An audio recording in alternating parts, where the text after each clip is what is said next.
आज बघा मी शिरोळे बनवते. ही शिरोळे आहेत बघा. ही चण्याची डाळ आहे. चण्याची डाळ टाकून शिरोळे बनवते आज. त्यासाठी बघा लसूण आहे, अद्रक, एक मिरची, कारण की आपल्याला थोडीशी मिरची पावडर पण टाकायची म्हणून एक मिरची घेतली, टमाटर आणि कांदा. बाकीचं साहित्य तुम्हाला नंतर दाखवते. बघा राई,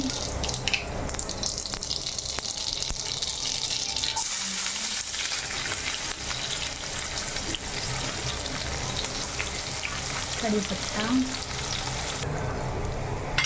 अद्रक टाकलं, मिरची टाकली. आता मसाले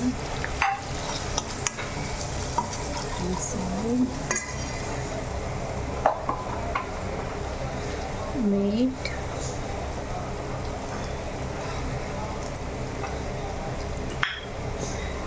ही भाजी,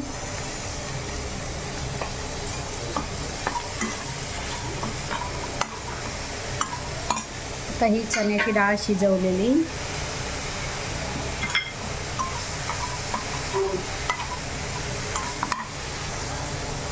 टमाटर आणि खाली करपावं नाही म्हणून थोडंसं पाणी. आणि आता कारण की आपली घोसाळ शिरोळे आहेत ना, त्याला पाणी येतं, पाणी जास्त येतं, मग आपलं थोडंसं पाणी टाकावं. बघा चण्याची डाळ, शिरोळ्याची रस्सेवाली भाजी कशी वाटली? एकदम साधी सिंपल, मसाला नाही काय नाही, एकदम साधी सिंपल.